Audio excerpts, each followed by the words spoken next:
My name is Ken Gambura. So I was born in a small town in Zimbabwe called Karoi, which is just about 85 kilometers from the city center of Harare.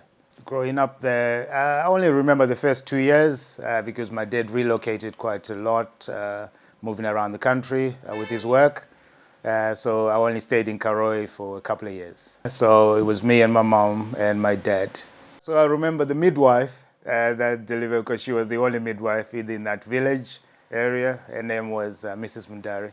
She was an amazing woman. So I remember that when I was about 2 years old, and when she gave me a gift. My parents were born in Zimbabwe, not in Harare. My mom was born in Karoi, and my dad was born in Mutare, which is the Eastern Islands. So Karoi is it's mostly known for farming, cotton farming. So it's quite a small town, mostly known to be near Kariba, which is one of the landmarks in Zimbabwe in terms of tourism. So Karoi itself, in terms of economic or social things, it was mostly driven by the farming land of cotton farming mainly. There wasn't much about witches, but there were legend stories. There's one called the Nyami Nyami, which is almost like the Loch Ness monster of Scotland that you hear here. People used to believe that in the Kariba Dam, there's this big snake that lives in there. That's bigger than maybe an average-sized dragon. That's called the Nyami Nyami. So that was one of the legends. If you didn't want to go to sleep, they would say, "Oh, make sure you sleep because the Nyami Nyami might come and get you." My dad was he's retired now. He's an accountant. And my mom was a creative, so we kind of had discipline, from dad's side, and that kind of creative from my mom's side. So she had real deep values in terms around just integrity about who you are, and also just giving you the freedom to express yourself, becoming creative in whatever field you were. We used to call her Wonder Woman because she used to do all sorts of creative things around it. And that inspires you as a kid when you see that when you grow up, some of those memories stick, and it gives you that courage to maybe explore, and do things in your own life. So she was a very creative person. As she was growing up, my mom was into martial arts, and she was a black belt in karate and judo. But she was also someone who could cook up a feast. So she would scrap up anything that's in the kitchen, and she would come up with an amazing meal. But on top of that, she was also a really good mom. But other thing that she was into, our mom, she was into music. And she could play the keyboard, she could play the guitar, and she would sing in the choir. So she used to say to us, "I can do all these things, so no excuses, for you kids when you're growing up." So, but we grew up seeing that kind of creative side from her. But I think one of the most key things that I remember about her was her way of giving back. There were always people around our house. She used to be a key person in the community, helping out, teaching, encouraging, young women and young men on just general life skills. So yes, that's the kind of environment I grew up in. I think she was just curious as a person. So she was very open-minded in terms of looking at not just the Zimbabwean culture, but looking at other cultures and how to integrate that into our own culture or into our own family. And I think maybe what inspired her, she was a lot into films and movies, so things like Bruce Lee and all of these kind of films. But she was more into how the films were made. And I think that's where your curiosity came in. So she would be curious in the same way about other things. So if she liked maybe, the dress you were wearing, she wasn't more interested in going to buy one herself. She would be more looking into how can she make one that looks similar, but maybe with an African type of style or print. And I think fashion, culture, food, community are the things that inspired her or maybe intrigued her in that way. But I think also her parents were like that. They were all from kind of a church background and music background. So I think that's where she picked up some of those skills. So the Zimbabwean Independence Day, we celebrate it every year. It's a key part of our heritage. But when I was 3 years old, I wouldn't remember much from that time, but I'm sure it was a great day. Before I left Zimbabwe, I went to school in Zimbabwe. So I did my, tertiary, primary, secondary education in Zimbabwe. And then I came over to the UK to come to university. It was 1997, so it was just before my 21st birthday. To get a visa, back then it wasn't probably as hard as it is now. I think Zimbabwe being a British colony, there was quite a lot of links around those things. Being an English-speaking country, there were automatic kind of transfer around immigration that were there. So as a Zimbabwean, young Zimbabwean at that time, you could come to the UK for a visit, or you could come to school. And it wasn't as hard back then, probably compared to what it is like now. So when I was young and still in Zimbabwe, I mentioned my mom in terms of exposure. She would always expose us to other things, that your environment and your world is not just your local community. There's a lot more things for us. So she introduced us a lot to the movie world. So you could see other countries and places without going there. And I think that's what, so always, in your imagination as a kid, you're always thinking, one day I want to travel, to somewhere else rather than just my own environment. So yes, I would always think of moving abroad somewhere, maybe not necessarily the UK, but UK ended up being the place. So the first time I came to the UK, I remember when if you're coming from Zimbabwe, it's a nice, warm country, wasn't it? But when you get to Heathrow Airport and you come out of all the immigration thing and you come out those first front doors and the cold hits you, that's when you know you come to a different country. And I remember that very well. But I also remember just the difference in the culture, trying to understand the accents and the language, the difference in the food. Those are kind of things that you remember before you get accustomed to, or maybe you find the places that kind of do similar to the food that you're used to. But it was also quite good because that was the part of the exploration.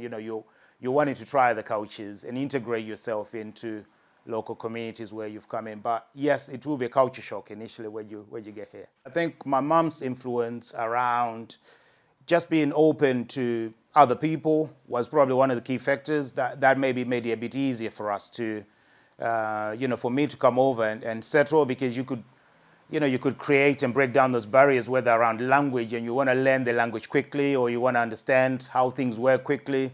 And I think that installation of, whether you call it courage or just interpersonal relationship, helped definitely. So living in London it was totally different. I mean, London was much faster at the time.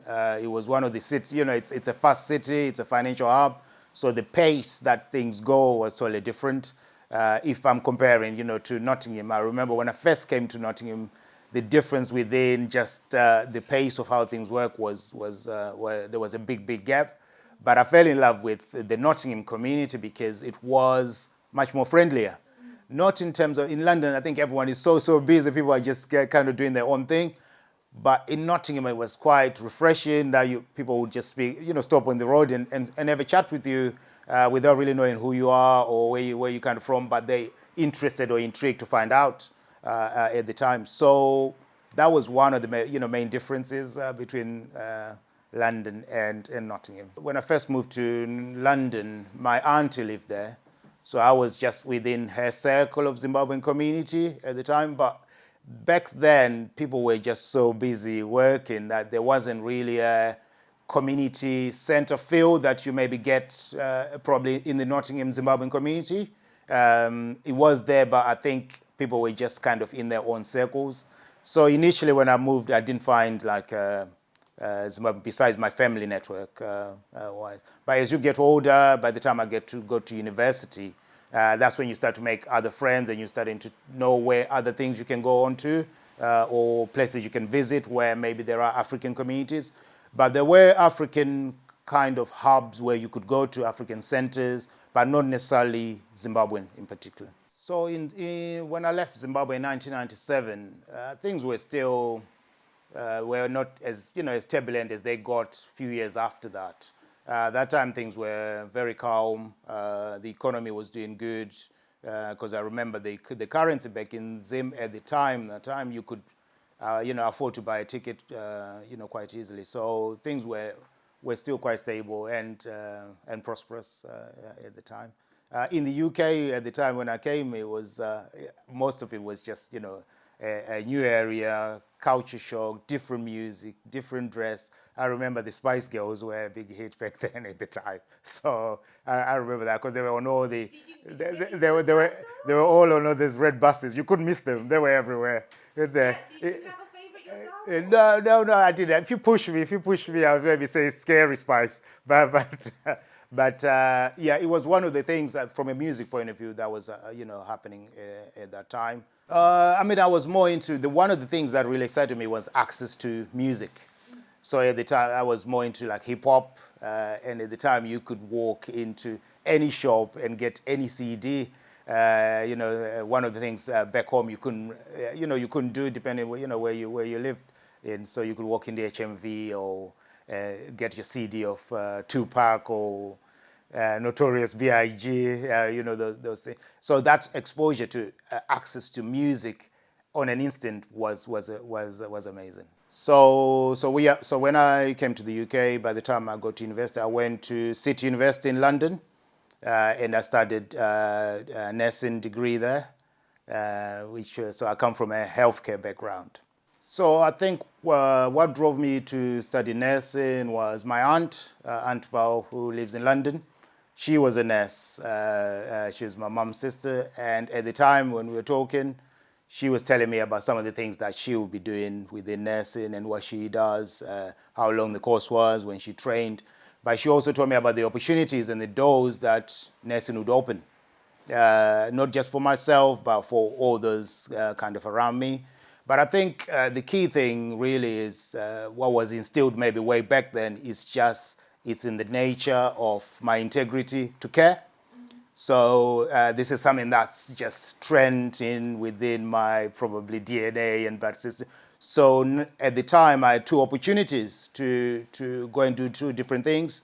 I had a space for university with the Royal Air Force, and I also had a space with, then the nursing opportunity came after that, just before I actually took the other job.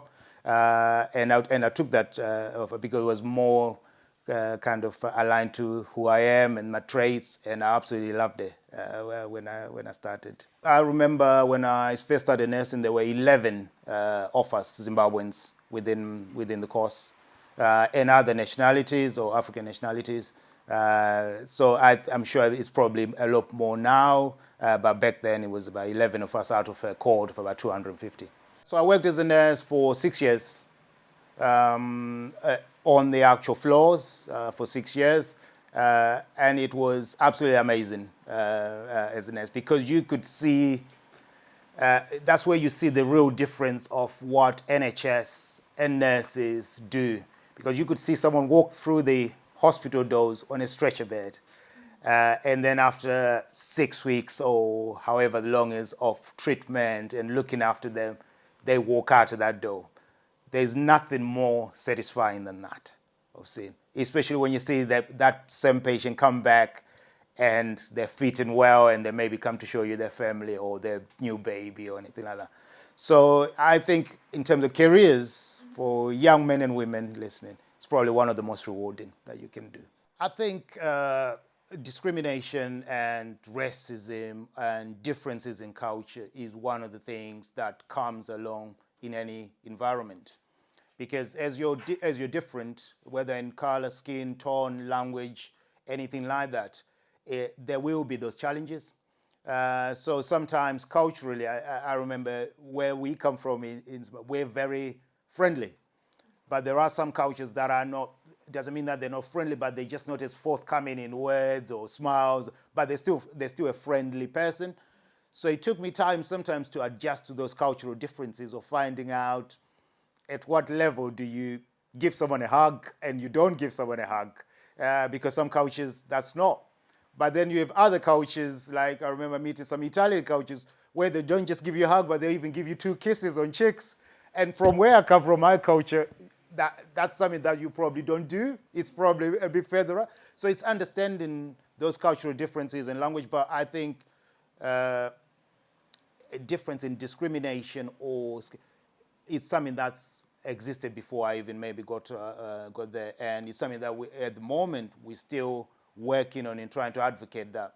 Yeah, we're all just one nation, despite what color tone you're quoted with. I think your upbringing and the background, and even things that you've been exposed to, even if you face discrimination, I think that opens up a new way of yourself of looking at life. And certainly, yes, that definitely played a part in terms of how I maybe responded when I did meet someone who wasn't maybe too keen in, challenging you about where you've come from or who you are, and actually having a conversation with them so that they can understand where you come from, so they can understand what your motives are, and then they can also understand that while you're there in either workspace or social environment, the only difference really that's there is what they like and what I like, but we can still have a common ground.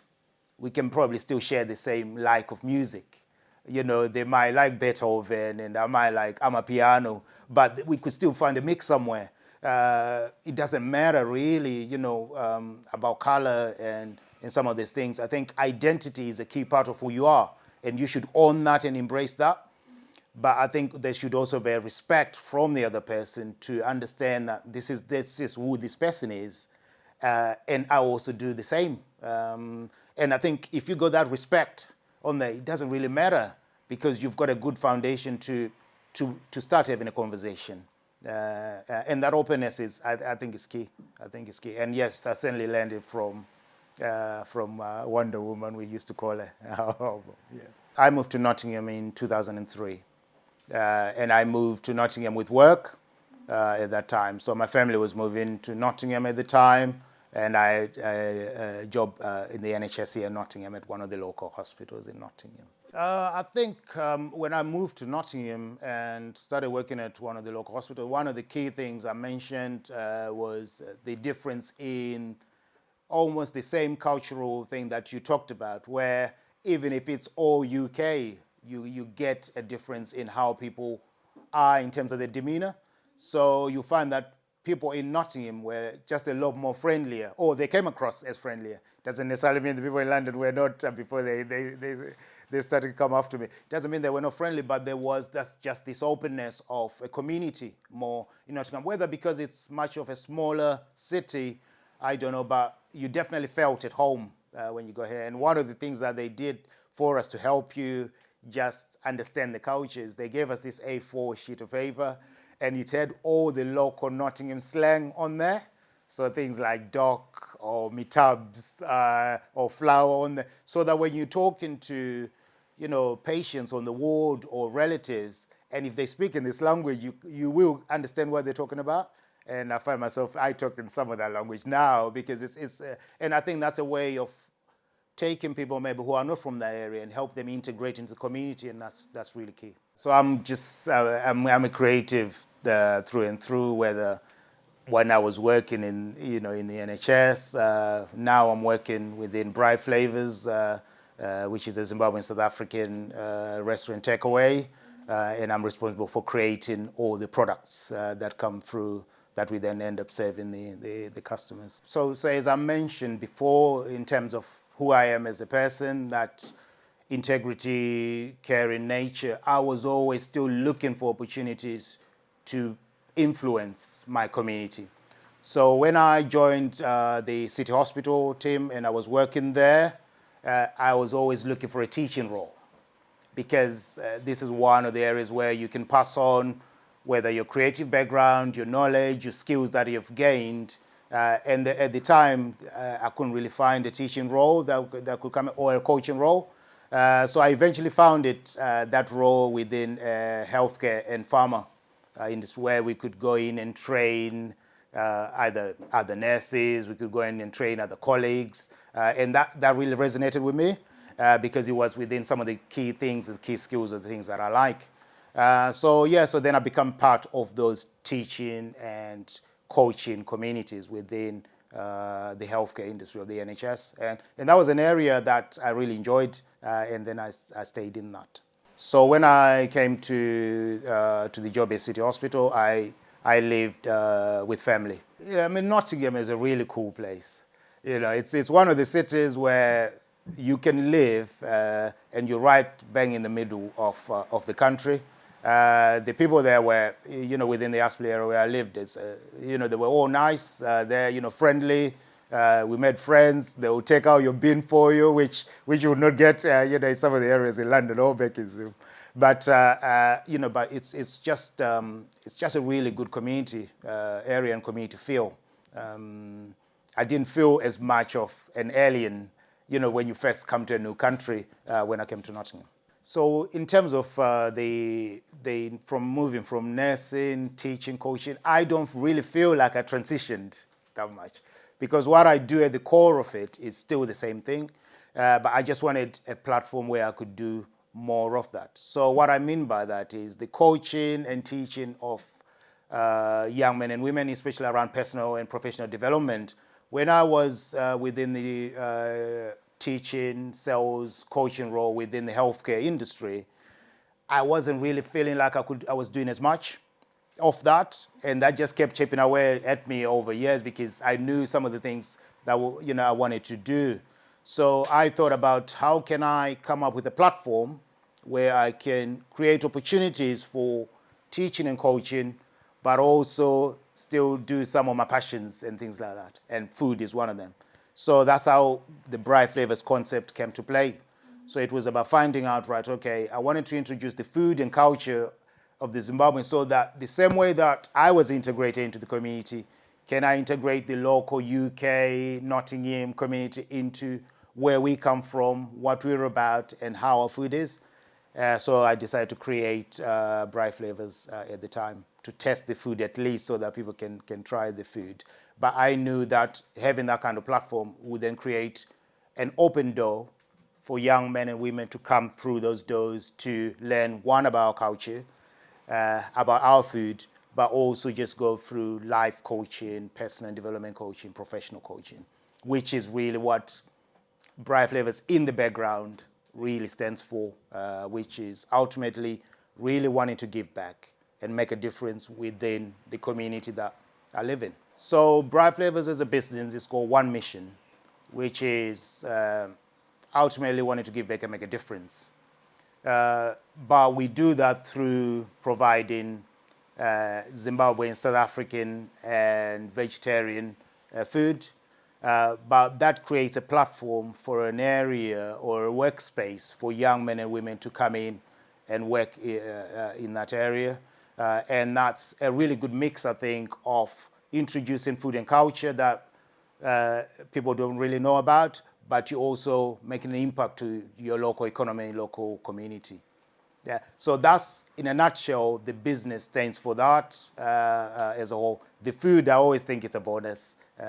But the main difference really there is if we move into base food or sharewood, can we really impact our local community? Can we make a difference? Can we integrate the young men and women who are interested, whether in food, or they're just looking for guidance, or they're just looking for coaching, or they're just looking for an area where they can feel that there is positivity and building, and Bright Flavors is that place. They call it the church, the young people around here. Yes, I think one of the key things was the community feel. I think that's probably one of the biggest impact. I felt like I could do these things I've described to you in Nottingham. More so in Nottingham than maybe other cities that when I lived in London, because it opened up that welcoming feel. So you're able to express yourself. So whatever my expressive gifts were, there was a community platform. When you engage the city council, for example, they were open to understand about your culture and things like that. So if you got that kind of background where or government or local authority that's open to that, it makes it easier, I think, to then do what you want to do in terms of the expressiveness side of it. So when on building Bright Flavors, I think having the idea is one thing, by executing it on a level where it can something that be viable and still achieve the goals that you were thinking of from the beginning can be different. So yes, we did face challenges when you're starting out. It's the first challenge is how do you get people to try the foods that they've never kind of tried before, because there was no many Zimbabwean places. There's still not many now when you go around. So one of the main challenges we faced was just how do we get people to try the food. So we went to the council, and one of the main things that they want is things like food hygiene rating. So I realized, from the start having the ideas, we had to go back to start to get certain qualifications, so things like food safety, health and safety, to making sure that you might be passionate about the things that you're trying to do, but you need certain things in place so that you're then able to give the access to to the community of this. So we had to do some of those things, but funding-wise, it's one of the areas where you have to have a viable business. Usually, you want something that's got a track record, which we didn't have. So we really couldn't get any funding at the time. So we self-funded, to build up the business.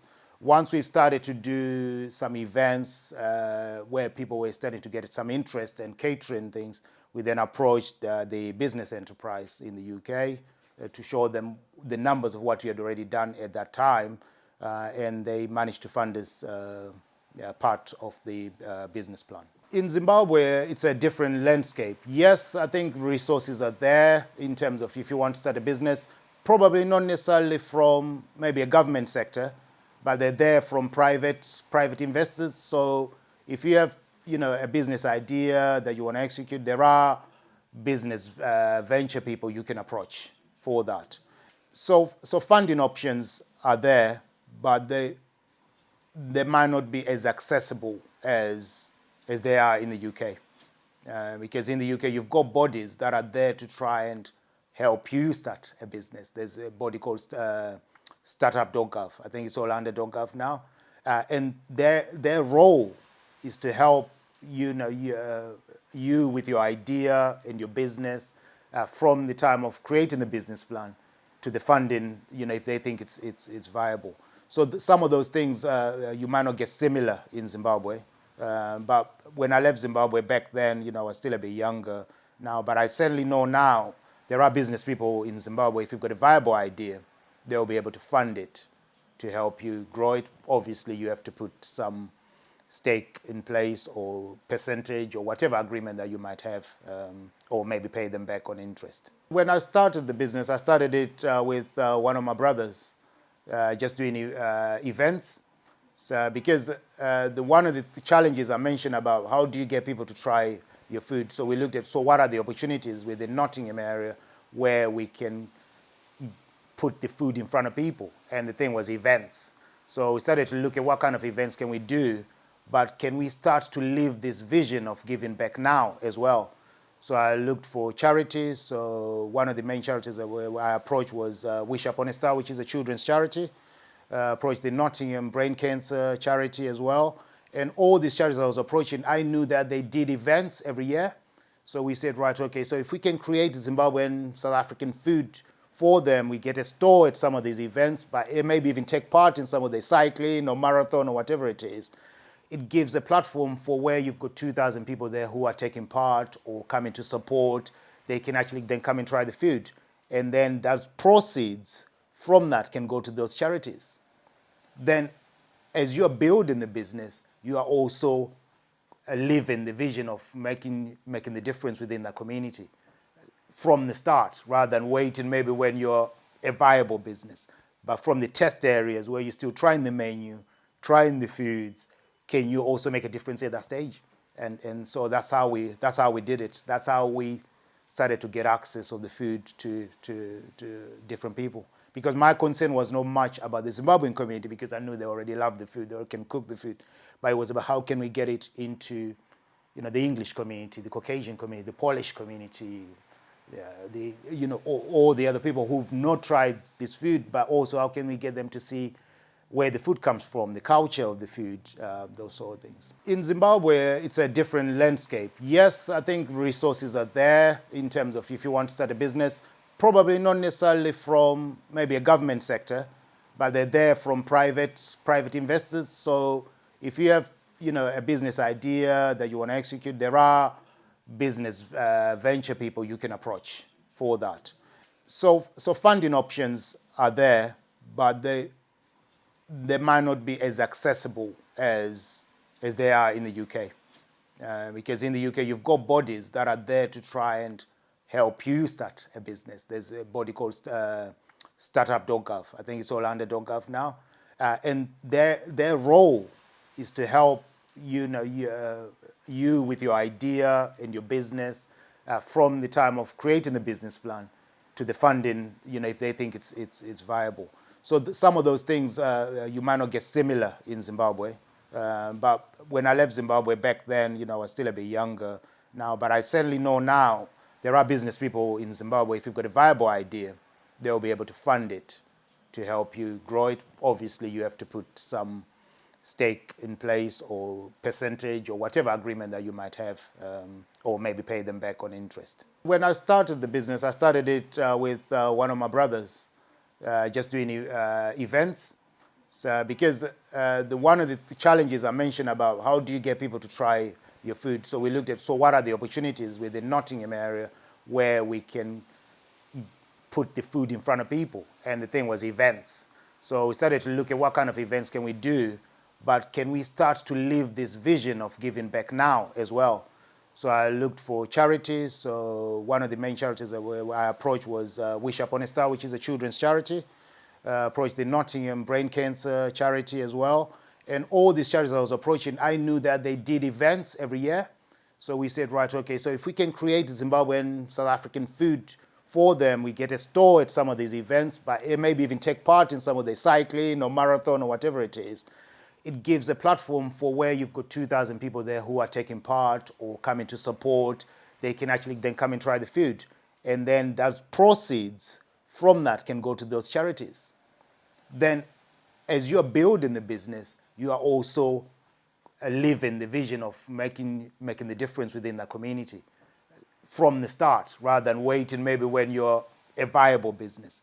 But from the test areas where you're still trying the menu, trying the foods, can you also make a difference at that stage? And so that's how we did it. That's how we started to get access of the food to different people. Because my concern was not much about the Zimbabwean community, because I knew they already love the food, they can cook the food.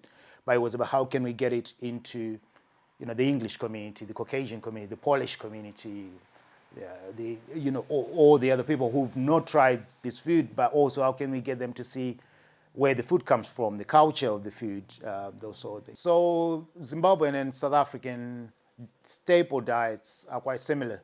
So if you look at the Zimbabwean culture, you've got two cultures in Zimbabwe. You've got the Shona and the Ndebele. And the Ndebele people are originally part of the Zulu nation, and the Zulu nation, so the Ndebele migrated from that.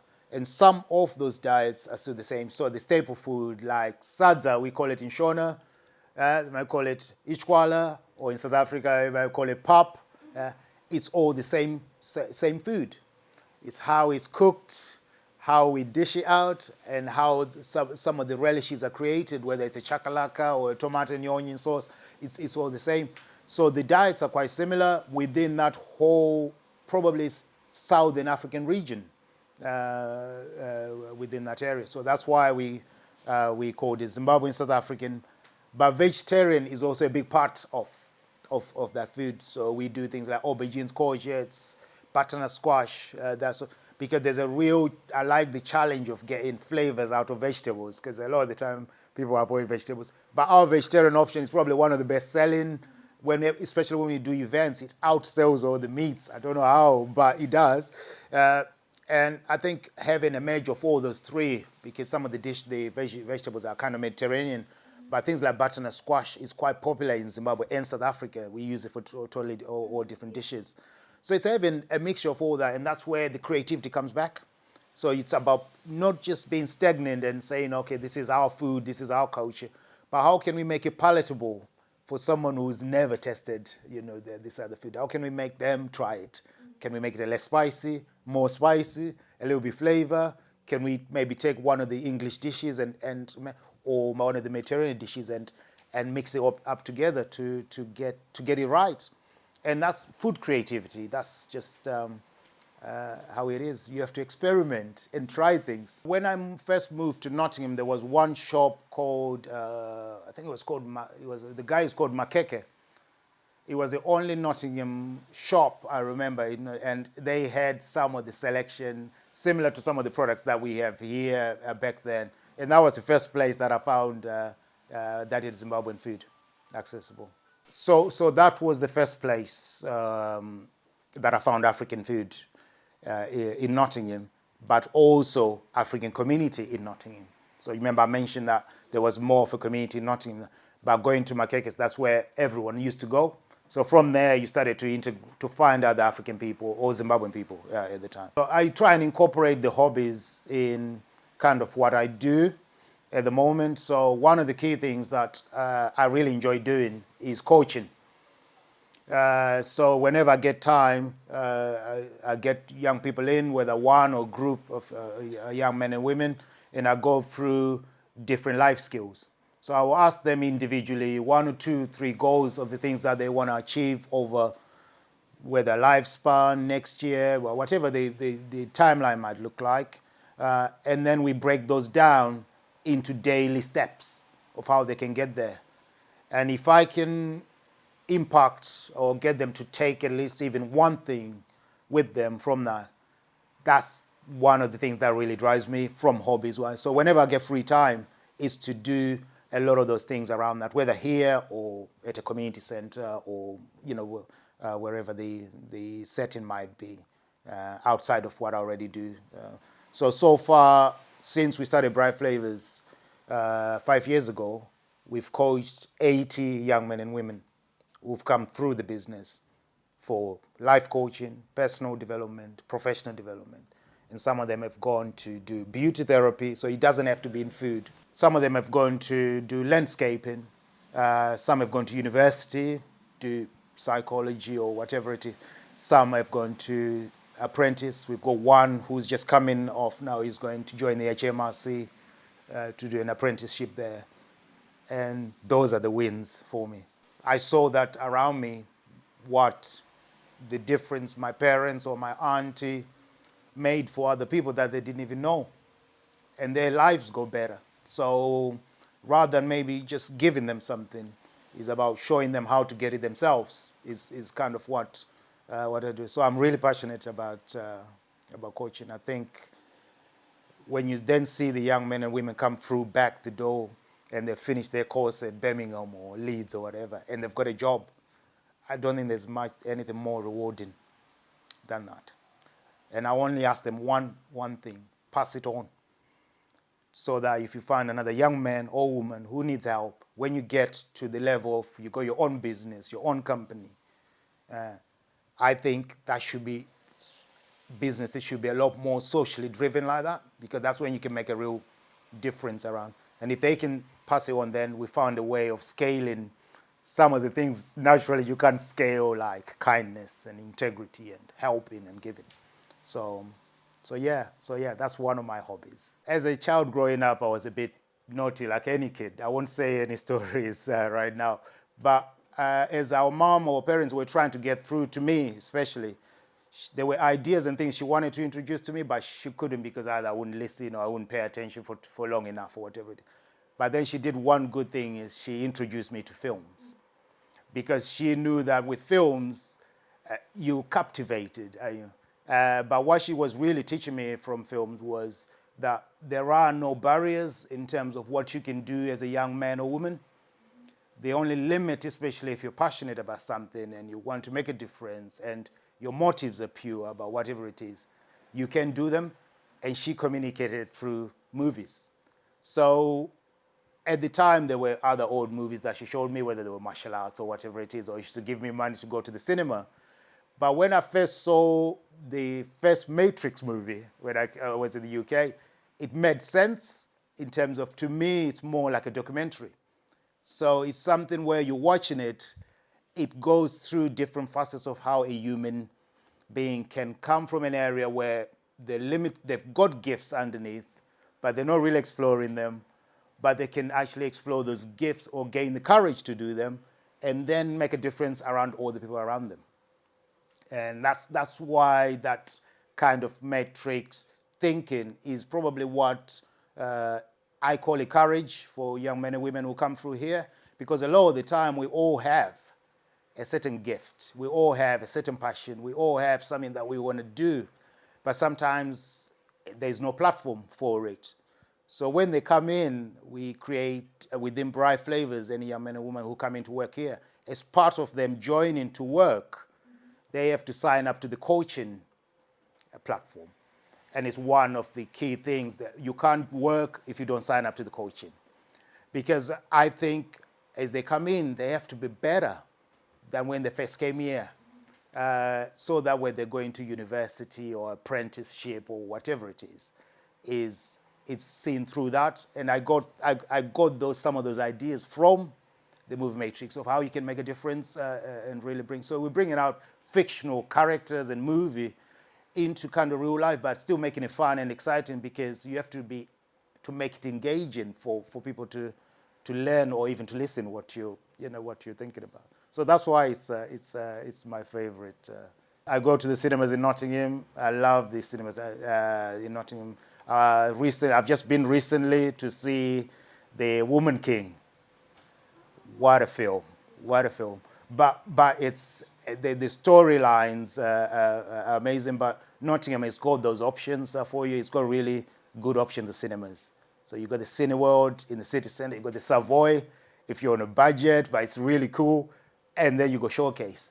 So if you're a movie fan, and all of those, they also do like premium membership and things like that. So the cinemas in Zim were a bit different. I think they were more value for your money than what you get. So the area that I grew up in Zimbabwe, we used to have this guy called Mandevu Films. And what he used to do is you'd pay 50 cents, which is and you show 5 films for that day. So films would start like from midday till like 7 o'clock or something like that. Yeah, one film after the other. And that was like your local, in the hood, ghetto kind of showing of films. And most people, we grew up around that way, because you could see quite a lot of films. It's like maybe binging on Netflix like you guys do now. It was a version of that.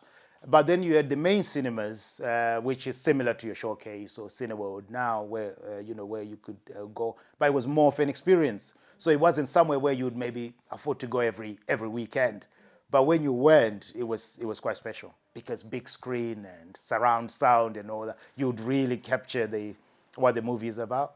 But Mandevu was just as good because he was cheap. So in Zimbabwe, when I went to the cinema, I'm more into like action, sci-fi kind of films back then. So I remember watching Sylvester Stallone's Rambo, back then, Arnold Schwarzenegger's Terminator, at the cinema. But on some days where I was feeling a bit rom-com, I went to watch Waiting to Exhale, but don't tell anyone. I also love sport.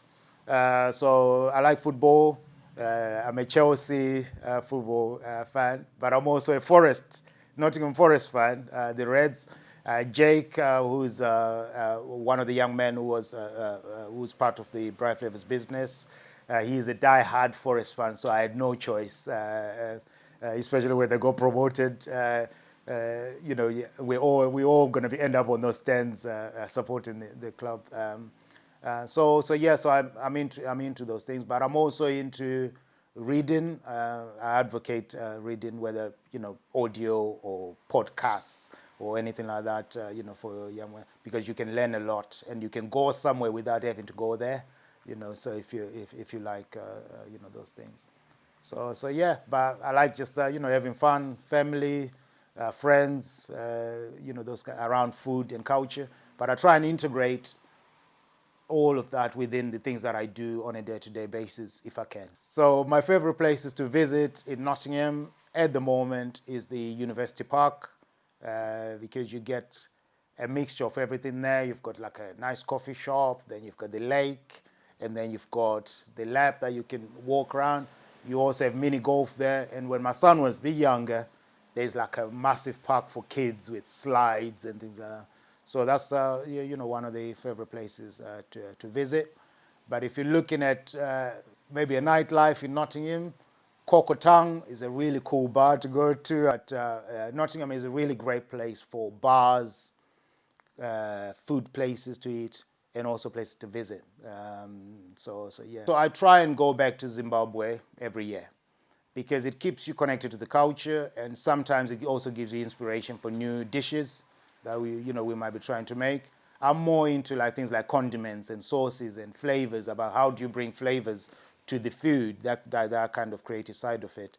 So whenever I go back to Zimbabwe, I'll go to whatever the new eating place is, and then from there I can get some inspiration or guidance, find out what they're using. So I still try and go back. But to answer your question about my mom, she passed away years ago.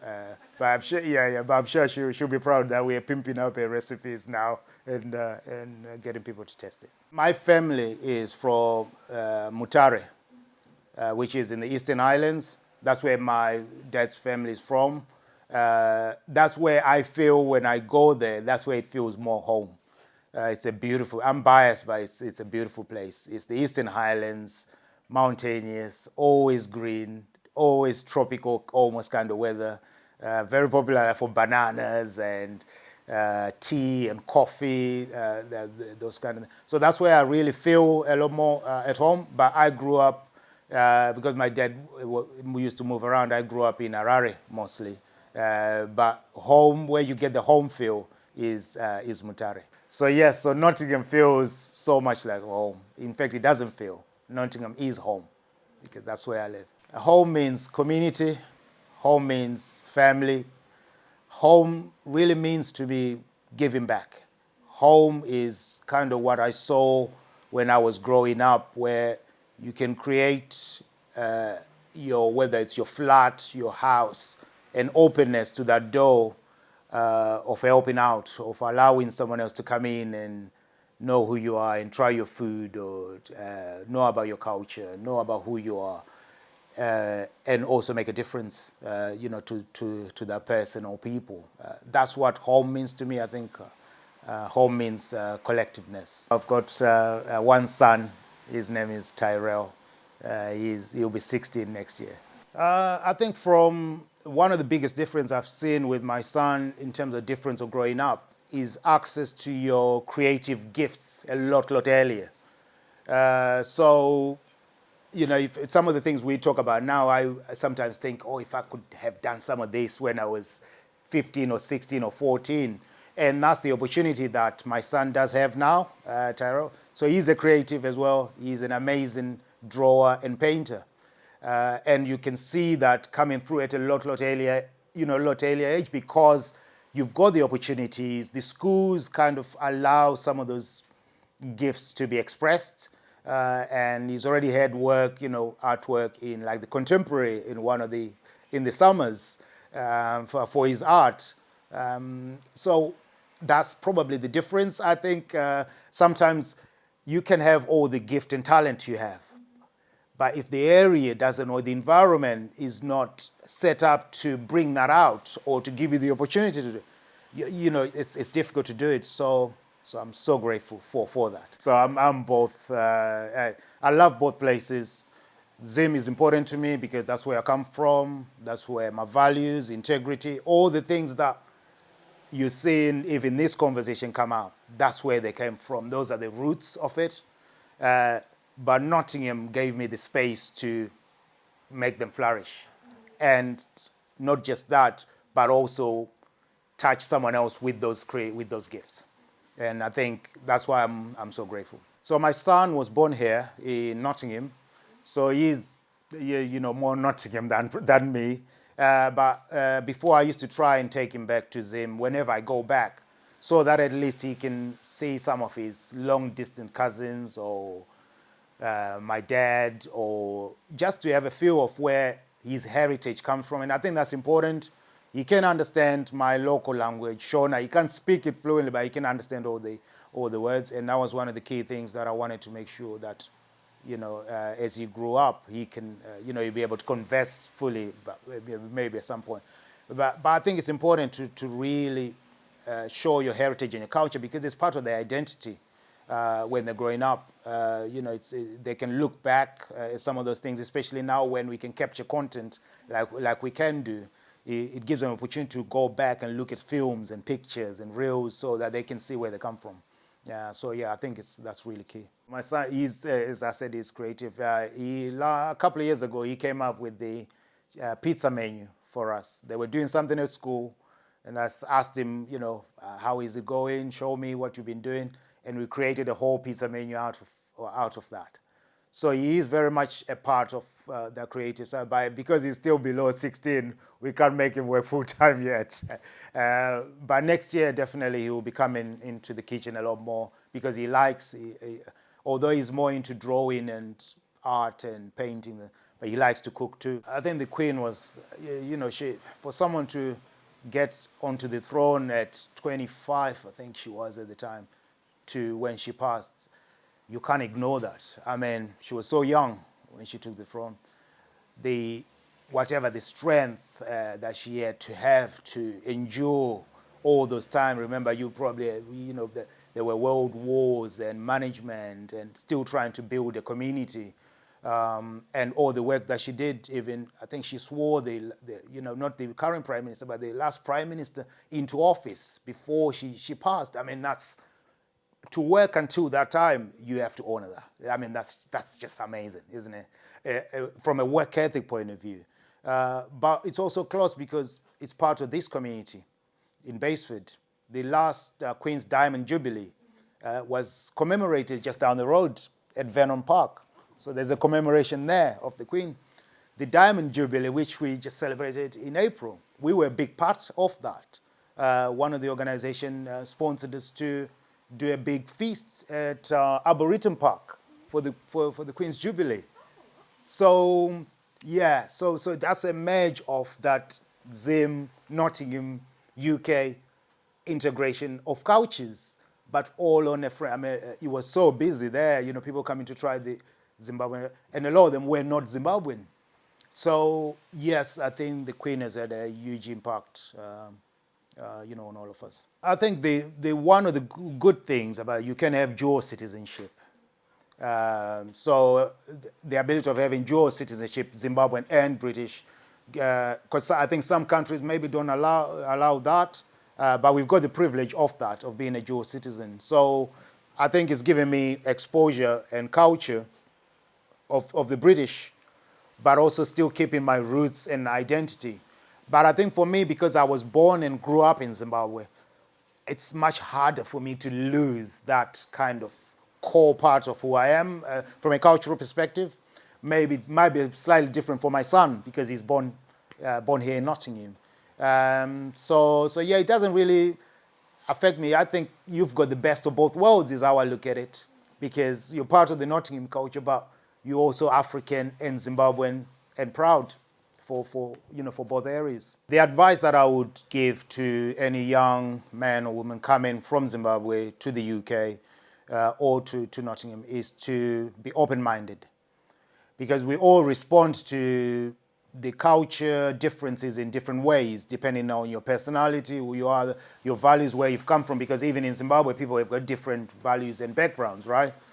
But if you remain open to the place that you've come to and try and be more receptive to understand how do things work here, how, what kind of foods are here, how can I make friends here? So because those opportunities for doing those things are there, then I think you will be able to navigate, whether you want to call it culture shock or a little bit better. And openness is the word I would say. Just remain open.